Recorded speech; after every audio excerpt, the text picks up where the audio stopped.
On this notice board in the Church of St. John the Baptist in Pilton, we find the date for Joseph's arrival at Glastonbury, namely 35 AD. However, Geoffrey Ashe stated that all these early dates for Joseph's coming resulted from a misreading of an old Latin inscription on a stone at Wearyall Hill, Glastonbury. In actual fact, the inscription stated that Joseph came to Glastonbury 31 years after the crucifixion of Christ. As astronomical and other evidence places the crucifixion on Friday the 3rd of April 33 AD, this means that Joseph arrived in late 64 or early 65 AD. Confirmatory evidence comes from the British Queen Boadicea, or Boudica. Her inflamed uprising against the Romans occurred in 61 AD. In 520 AD, the chronicler Gildas recorded that Joseph arrived in Glastonbury after the Romans had quelled the blazing rebellion of this gallant queen.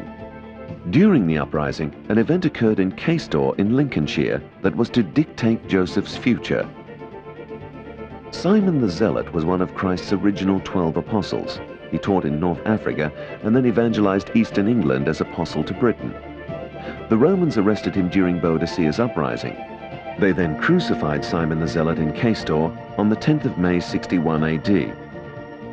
Repercussions from Queen Boadicea's rebellion did not finalize until late 62 AD. From Gildas's comment, the earliest Joseph could arrive in Glastonbury was 63 AD. The question is, why should Joseph leave the Holy Land, his expensive garden and prepared tomb, and set up a new home in Glastonbury in his old age? The answer comes from Rome. Under a full moon on the 18th of July 64 AD, fire broke out in the circus and was fanned by a strong wind. Rome went up in flames.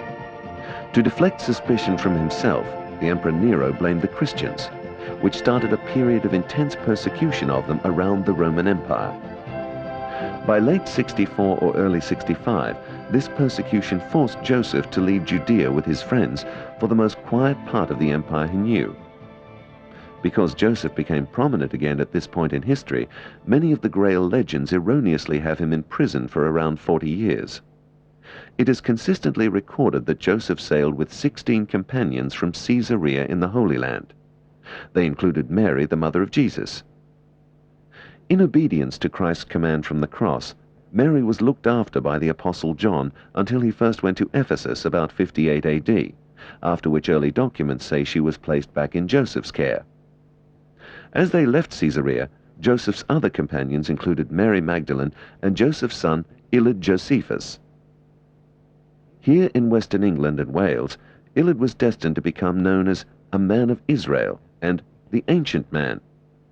His grave is in these gardens in Cardiff called the Woods of the Ancient Man. The Archbishop of Jerusalem came to these gardens to venerate Illud's remains in the 13th century. As he departed, he left this Latin inscription by the grave, which recorded his pilgrimage and attested to the grave's authenticity. Some ancient records assert that Clement of Rome was present to see Joseph and his companions depart from the seaport of Caesarea. Their boat caught the evening tide and sailed westwards across the Mediterranean, heading for England. Joseph is believed to have brought with him a staff cut and trimmed from a hawthorn bush in Judea, and of course the cherished cup. As he looked across the golden-tinged ocean ahead of him towards the sunset, Joseph sensed a new significance in the cup of blessing, the Holy Grail that he was guarding. It seemed as if it offered the chance for a new beginning, of freedom from persecution in his old age, the promise of a different life, all emblazoned in the sunset towards which he was heading.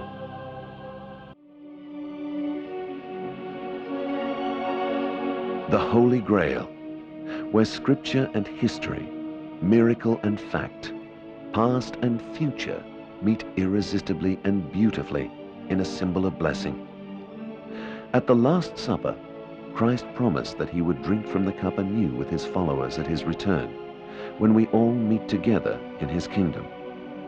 He likened this event to a magnificent wedding feast and called it the cup of joy. The Holy Grail therefore holds a specific message of hope for humankind, the dawn of a personal new era in which individuals find peace with God through Christ and a whole new purpose for living, in the same way that Joseph did. The quest for the second Grail might symbolize your own personal journey to find this blessing. We wish you well in your search as we stand on the threshold of the new millennium.